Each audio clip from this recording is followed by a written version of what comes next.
नमस्कार दोस्तों, आइए सुनते हैं मुंशी प्रेमचंद की कहानी नया विवाह। हमारी देह पुरानी है, लेकिन इसमें सदैव नया रक्त दौड़ता रहता है। नए रक्त के प्रवाह पर ही हमारे जीवन का आधार है। पृथ्वी की इस चिरंतन व्यवस्था में यह नयापन उसके एक एक अणु में, एक एक कण में, तार में बसे हुए स्वरों की भांति गूंजता रहता है। और यह 100 साल की बुढ़िया आज भी नवेली दुल्हन बनी हुई है। जब से लाला डंगामल ने नया विवाह किया, उनका यौवन नए सिरे से जाग उठा है। जब पहली स्त्री जीवित थी, तब वे घर में बहुत कम रहते थे। प्रातः से 10-11 बजे तक तो पूजा पाठ ही करते थे, फिर भोजन करके दुकान में चले जाते थे। वहाँ से 1 बजे रात लौटते और थके मांदे सो जाते। यदि लीला कभी कहती, जरा और सवेरे आ जाया करो, तो बिगड़ जाते और कहते, तुम्हारे लिए क्या मैं दुकान छोड़ दूं या रोजगार बंद कर दूं? यह वह जमाना नहीं कि एक लोटा जल चढ़ाकर लक्ष्मी प्रसन्न कर ली जाए। आज उनकी चौखट पर माथा रगड़ना पड़ता है, तब भी उनका मुंह सीधा नहीं होता। लीला बेचारी चुप हो जाती। अभी 6 महीने की बात है। लीला को ज्वर चढ़ा हुआ था। लाला जी दुकान जाने लगे, तब उसने डरते डरते कहा, देखो मेरा जी अच्छा नहीं है, जरा सवेरे आ जाना। डंगामल ने पगड़ी उतारकर खूंटी पर लटका दी और बोले, अगर मेरे बैठे रहने से तुम्हारा जी अच्छा हो जाए तो मैं दुकान न जाऊंगा। लीला हताश होकर बोली, मैं दुकान जाने को तो नहीं मना करती, केवल जरा सवेरे आने को कहती हूँ। तो क्या दुकान पर बैठा मैं मौज क्या करता हूँ? लीला इसका क्या जवाब देती? पति का यह स्नेहहीन व्यवहार उसके लिए कोई नई बात तो थी नहीं। इधर कई साल से उसे इसका कठोर अनुभव हो रहा था कि उसकी इस घर में कद्र नहीं है। वह अक्सर इस समस्या पर विचार भी किया करती, पर वह अपना कोई अपराध न पाती। वह पति की सेवा अब पहले से भी कहीं ज्यादा करती, उनके कार्यभार को हल्का करने की बराबर चेष्टा करती रहती, बराबर प्रसन्न चित्त रहती, कभी उनकी इच्छा के विरुद्ध कोई काम नहीं करती। अगर उसकी जवानी ढल चुकी थी तो इसमें उसका क्या अपराध था? किसकी जवानी सदैव स्थिर रहती है? अगर अब उसका स्वास्थ्य उतना अच्छा न था तो इसमें उसका क्या दोष था? उसे बेकसूर दंड दिया जाता है। उचित तो यह था कि 25 साल का साहचर्य अब एक गहरी मानसिक और आत्मिक अनुरूपता का रूप धारण कर लेता, जो दोष को भी गुण बना लेता, जो पके फल की तरह ज्यादा रसीला, ज्यादा मीठा, ज्यादा सुंदर हो जाता। लेकिन लालाजी का वणिक हृदय हर एक पदार्थ को वाणिज्य के तराजू से तौलता था। बूढ़ी गाय जब न दूध दे सकती है न बच्चे, तब उसके लिए गौशाला ही सबसे अच्छी जगह है। उनके विचार में लीला के लिए इतना ही काफी था कि घर की मालकिन बनी रहे, आराम से खाए और पड़ी रहे। उसे अख्तियार है चाहे जितने जेवर बनवाए, चाहे जितनी स्नान पूजा करे, केवल उनसे दूर रहे।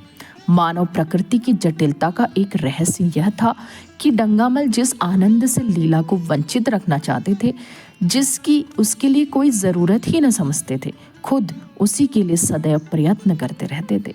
लीला 40 वर्ष की होकर बूढ़ी समझ ली गई, किंतु वो 43 के होके अभी जवान ही थे, जवानी के उन्माद और उल्लास से भरे हुए। लीला से अब उन्हें एक तरह की अरुचि होती थी और वह दुखिया जब अपनी त्रुटियों का अनुभव करके प्रकृति के निर्दय आघातों से बचने के लिए रंग व रोगन की आड़ लेती, तब लाला जी उसके बूढ़े नखरों से और भी ज्यादा घृणा करने लगते। वे कहते, वाह री तृष्णा, 7 लड़कों की तो माँ हो गई, बाल खिचड़ी हो गए, चेहरा धुले हुए फलालेन की तरह सिकुड़ गया, मगर आपको अभी महावर, सेंदूर, मेहंदी और उपटन की हवस बाकी है। औरतों का स्वभाव भी कितना विचित्र है, न जाने क्यों बनाव सिंगार पर इतना जान देती है। पूछो, अब तुम्हें और क्या चाहिए? क्यों नहीं मन को समझा लेती कि जवानी विदा हो चुकी है और इन उपादानों से वह वापस नहीं आ सकती? लेकिन वे खुद जवानी का स्वप्न देखते रहते थे। उनकी जवानी की तृष्णा अभी शांत न हुई थी। जाड़ों में रसों और पाकों का सेवन करते थे, हफ्ते में 2 बार खिजाब लगाते थे और एक डॉक्टर से मंकी ग्लैंड के विषय में पत्र व्यवहार कर रहे थे। लीला ने उन्हें असमंजस में देखकर कातर स्वर में पूछा, कुछ बतला सकते हो? कै बजे आओगे? लाला जी ने शांत भाव से पूछा, तुम्हारा जी कैसा है आज? लीला क्या जवाब दे? अगर कहती कि बहुत खराब है तो शायद वे महाशय वहीं बैठ जाएं और उसे जली कटी सुनाकर अपने दिल का बुखार निकालें। अगर कहती कि अच्छी हूँ तो शायद निश्चिंत होकर 2 बजे तक कहीं खबर लें। इस दुविधा में डरते डरते बोली, अब तक तो वो हल्की थी लेकिन अब कुछ भारी हो रही है। तुम जाओ दुकान, लोग इंतज़ार करते होंगे। हाँ, ईश्वर के लिए 1-2 न बचा देना, लड़के सो जाते हैं, मुझे ज़रा भी अच्छा नहीं लगता, जी घबराता है। सेठ जी ने अपने स्वर में स्नेह की चाशनी देकर कहा, 12 बजे तक आ जाऊंगा ज़रूर। लीला का मुख धूमिल हो गया। उसने कहा, 10 बजे तक नहीं आ सकते? 11:30 से पहले किसी तरह नहीं। नहीं, 10:30। अच्छा, 11 बजे। लाला वादा करके चले गए, लेकिन 10 बजे रात को एक मित्र ने मुजरा सुनने के लिए बुला भेजा। इस निमंत्रण को कैसे इनकार कर देते? जब एक आदमी आपको खातिर से बुलाता है तब यह कहाँ की भलमनसाहत है कि आप उसका निमंत्रण अस्वीकार कर दें। लाला जी मुजरा सुनने चले गए। 2 बजे लौटे, चुपके से आकर नौकर को जगाया और अपने कमरे में आकर लेट रहे। लीला उनकी राह देखती प्रतिक्षण विकल वेदना का अनुभव करती हुई न जाने कब सो गई थी। अंत को इस बीमारी ने अभागिनी लीला की जान ही लेकर छोड़ा। लाला जी को उसके मरने का बड़ा दुख हुआ। मित्रों ने संवेदना के तार भेजे। एक दैनिक पत्र ने शोक प्रकट करते हुए लीला के मानसिक और धार्मिक सद्गुणों को खूब बढ़ा चढ़ाकर वर्णन किया। लाला जी ने इन सभी मित्रों का हार्दिक धन्यवाद दिया और लीला के नाम से बालिका विद्यालय में 5 वजीफे प्रदान किए तथा मृतक भोज तो जितने समारोह से किया गया वह नगर के इतिहास में बहुत दिनों तक याद रहेगा। लेकिन 1 महीना भी न गुजरने पाया था कि लाला जी के मित्रों ने चारा डालना शुरू कर दिया और उसका यह असर हुआ कि 6 महीने की विधुरता के तप के बाद उन्होंने दूसरा विवाह कर लिया। आखिर बेचारे क्या करते? जीवन में एक सहचरी की आवश्यकता तो थी ही और इस उम्र में तो एक तरह से वह अनिवार्य हो गई थी। जब से नई पत्नी क्या आई, लाला जी के जीवन में आश्चर्यजनक परिवर्तन हो गया। दुकान से अब उन्हें प्रेम नहीं था। लगातार हफ्तों न जाने पर भी कारोबार में कोई हर्ज नहीं होता था। जीवन के उपभोग की जो शक्ति दिन दिन क्षीण होती जाती थी, अब वह छींटे पाकर सजीव हो गई थी। सूखा पेड़ हरा हो गया था, उसमें नई नई कोपलें फूटने लगी थी। मोटर नई आ गई थी, कमरे नए फर्नीचर से सजा दिए गए थे, नौकरों की भी संख्या बढ़ा दी गई थी। रेडियो आ पहुंचा था और प्रतिदिन नए नए उपहार आते रहते थे। लाला जी की बूढ़ी जवानी जवानों की जवानी से भी प्रखर हो गई थी। उसी तरह जैसे बिजली का प्रकाश चंद्रमा के प्रकाश से ज़्यादा स्वच्छ और मनोरंजक होता है। लाला जी को उनके मित्र इस रूपांतर पर बधाइयाँ देते जब वे गर्व के साथ कहते, भाई हम तो हमेशा से जवान रहे और हमेशा जवान रहेंगे। बुढ़ापा यहाँ आए तो उसके मुंह में कालिख लगाकर गधों पर उल्टा सवार करा के शहर से निकाल दे। जवानी और बुढ़ापे को न जाने क्यों लोग अवस्था से संबद्ध कर देते हैं। जवानी का उम्र से उतना ही संबंध है जितना धर्म का आचार से, रुपये का ईमानदारी से, रूप का श्रृंगार से। आजकल के जवानों को आप जवान कहते हैं, उनकी 1000 जवानियों को अपने 1 घंटे से भी न बदलूंगा। मालूम होता है उनके जिंदगी में कोई उत्साह ही नहीं है, कोई शौक ही नहीं। जीवन क्या है? गले में पड़ा हुआ ढोल है। यही शब्द घटा बढ़ाकर वे आशा के हृदय पटल पर अंकित करते रहते थे। उससे बराबर सिनेमा, थिएटर और दरिया की सैर करने के लिए आग्रह करते रहते थे। लेकिन आशा को न जाने क्यों इन बातों में जरा भी रुचि न थी। वह जाती तो थी मगर बहुत टाल टूल करने के बाद एक दिन लाला जी ने आकर कहा, चलो आज बजरे पर दरिया की सैर करें। वर्षा के दिन थे, दरिया चढ़ा हुआ था। मेघमालाएं अंतर्राष्ट्रीय सेनाओं की भांति रंग बिरंगी वर्दियां पहने आकाश में कवायद कर रही थी। सड़क पर लोग मलार और 12 मासा गाते चलते थे। बागों में झूले पड़ गए थे। आशा ने बेदिली से कहा, मेरा जी तो नहीं चाहता। लाला जी ने मृदु प्रेरणा के साथ कहा, तुम्हारा मन कैसा है जो आमोद प्रमोद की ओर आकर्षित नहीं होता? चलो जरा दरिया की सैर करो, देखो सच कहता हूँ, बजरे पर बड़ी बहार रहेगी। आप जाएं, मुझे और कई सारे काम करने हैं। काम करने को आदमी है, तुम क्यों काम करोगी? महाराज अच्छे सालन नहीं पकाता, आप खाने बैठेंगे तो यूं ही उठ जाएंगे।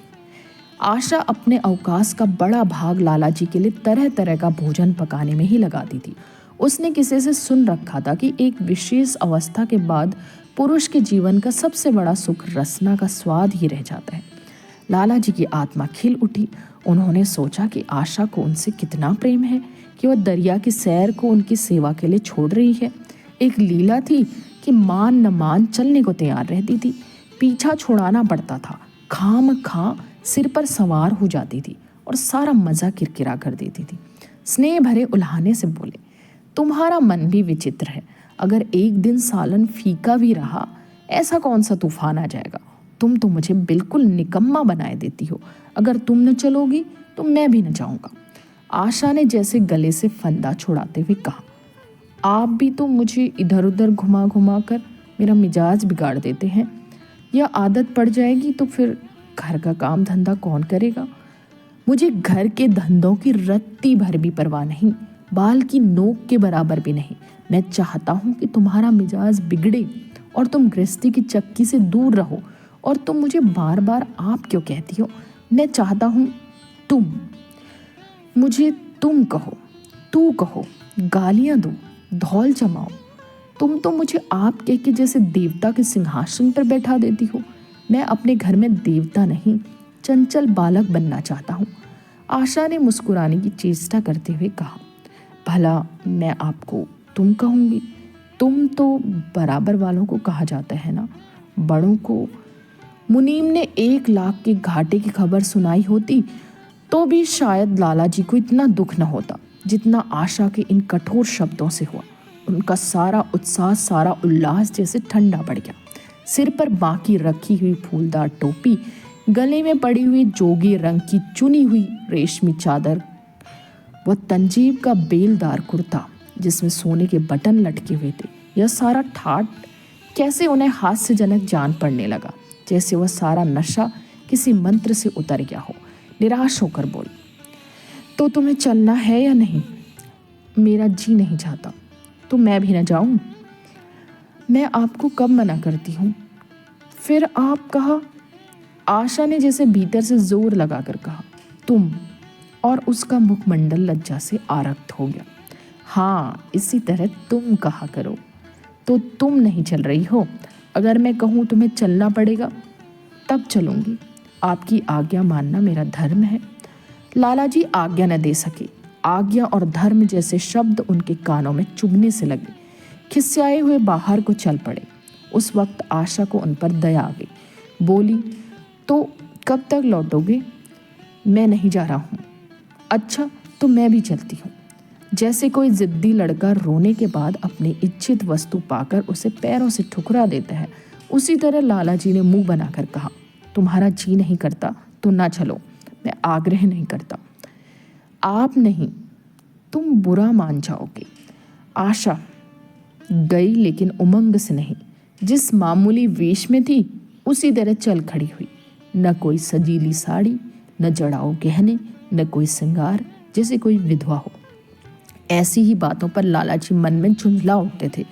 ब्याह किया था जीवन का आनंद उठाने के लिए, झिलमिलाते हुए दीपक में तेल डालकर उसे और चटक करने के लिए। अगर दीपक का प्रकाश तेज न हुआ तो तेल डालने से क्या लाभ? न जाने इसका मन क्यों इतना शुष्क और नीरस है, जैसे कोई ऊसर का पेड़ हो।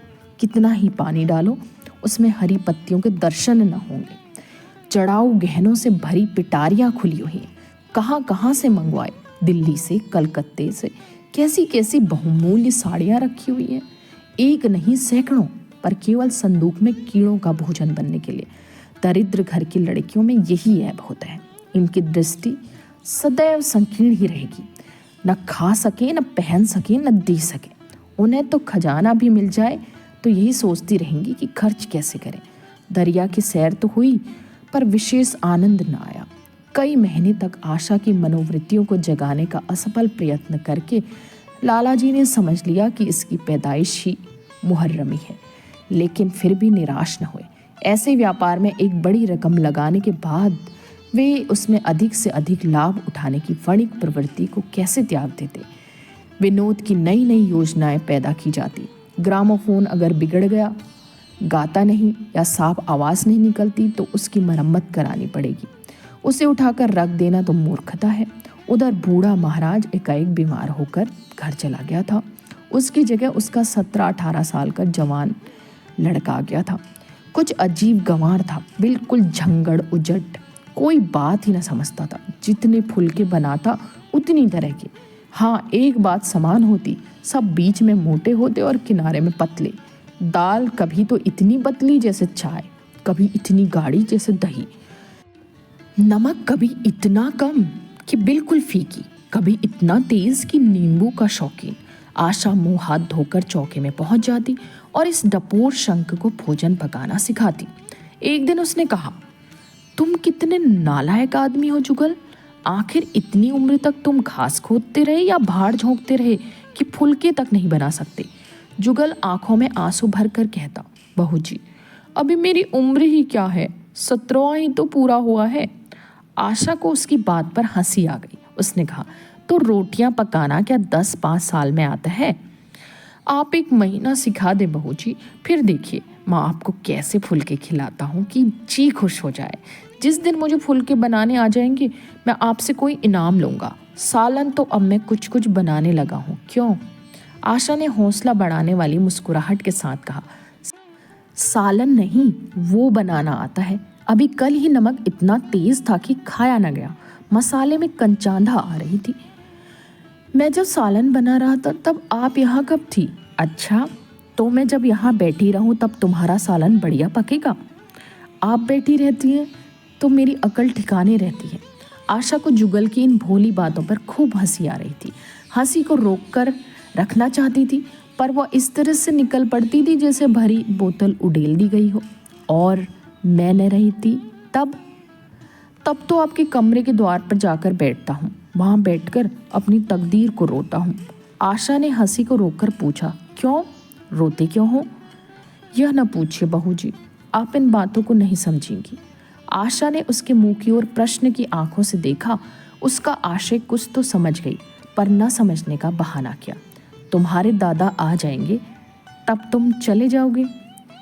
और क्या करूँगा बहू जी, यहाँ कोई काम दिलवा दीजिएगा तो पड़ा रहूँगा। मुझे मोटर चलाना सिखवा दीजिए, आपको खूब सैर कराया करूँगा। नहीं नहीं बहू जी, आप हट जाइए, मैं पतीली उतार लूँगा। ऐसी अच्छी साड़ी है आपकी, कहीं कोई दाग पड़ जाए तो। आशा पतीली उतार रही थी। जुगल ने उसके हाथ से संसी लेनी चाहिए। दूर रहो, फूहड़ तो तुम हो ही, कहीं पतीली पाँव पर गिरा ली तो महीनों झीकोगे। जुगल के मुख पर उदासी छा गई। आशा ने मुस्कुराकर पूछा, क्यों, मुंह क्यों लटक गया सरकार का? जुगल रुआसा होकर बोला, आप मुझे डांट देती हैं बहू जी, तब मेरा दिल टूट जाता है। सरकार कितना ही घुड़के, मुझे बिल्कुल ही दुख नहीं होता। आपकी नज़र कड़ी देखकर मेरा खून सर्द हो जाता है। आशा ने दिलासा दिया, मैं तुम्हें डांटा तो नहीं, लेकिन यही तो कहा कि कहीं पतीली तुम्हारे पाँव पर गिर पड़े तो क्या होगा? हाथ ही तो आपका भी है, कहीं आपके ही हाथ से छूट पड़े तो। लाला डंगामल ने रसोई घर के द्वार पर आकर कहा, आशा ज़रा यहाँ आना, देखो तुम्हारे लिए कितने सुंदर गमले लाया हूँ, तुम्हारे कमरे के सामने रखे जाएंगे। तुम यहाँ धुएं धक्कड़ में क्यों हलकान हो रही हो? इस लड़के से कह दो कि जल्दी महाराज को बुलाए, नहीं तो मैं कोई दूसरा आदमी रख लूँगा। महाराजों की कमी नहीं है, आखिर कब तक कोई रियायत करे? गधों को ज़रा भी तमीज़ नहीं आई। सुनता है जुगल, लिख दे अपने बाप को। चूल्हे पर तवा रखा हुआ था। आशा रोटियां बेलने में लगी थी। जुगल तवे के लिए रोटियों का इंतजार कर रहा था। ऐसी हालत में भला आशा कैसे गमले देखने जाती? उसने कहा, जुगल रोटियां टेढ़ी मेढ़ी बेल डालेगा। लाला जी ने कुछ चिढ़कर कहा, अगर रोटियां टेढ़ी मेढ़ी बेलेगा तो निकाल दिया जाएगा। आशा अनसुनी करके बोली, 10-5 दिन में सीख जाएगा, निकालने की क्या ज़रूरत है? तुम आकर बतला दो गमले कहाँ रखे जाएं। कहती तो हूँ रोटियां बेलकर आई जाती हूँ। नहीं, मैं कहता हूँ तुम रोटियां मत बेलो। आप तो खामखा जिद करते हैं। लाला जी सन्नाटे में आ गए। आशा ने कभी इतनी रुखाई से उन्हें जवाब न दिया था, और वह केवल रुखाई न थी, उसमें कटुता भी थी। लज्जित होकर चले गए। उन्हें ऐसा क्रोध आ रहा था कि इन गमलों को तोड़कर फेंक दें और सारे पौधों को चूल्हे में डाल दें। जुगल ने सहमे हुए स्वर में कहा, आप चली जाएं बहू जी, सरकार बिगड़ जाएंगे। बको मत, जल्दी जल्दी फुलके सेको, नहीं तो निकाल दी जाओगे। और आज मुझसे रुपये लेकर अपने लिए कपड़े बनवा लो। भिखमंगों की सी सूरत बनाए घूमते हो, और बाल क्यों इतने बड़ा रखे? तुम्हें नाई भी नहीं जुड़ता? जुगल ने दूर की बात सोची, बोला, कपड़े बनवा लूं तो दादा को हिसाब क्या दूंगा? अरे पागल, मैं हिसाब में नहीं देने की कहती, मुझसे ले जाना। जुगल काहिलपन की हंसी हंसा, आप बनवाएंगी तो अच्छे कपड़े लूंगा, खद्दर के मलमल का कुर्ता, खद्दर की धोती, रेशमी चादर, अच्छा सा चप्पल। आशा ने मीठी मुस्कान से कहा, और अगर अपने दाम से बनवाने पड़े तब कपड़े ही क्यों बनवाऊंगा? बड़े चालाक हो तुम। जुगल ने अपनी बुद्धिमत्ता का प्रदर्शन किया।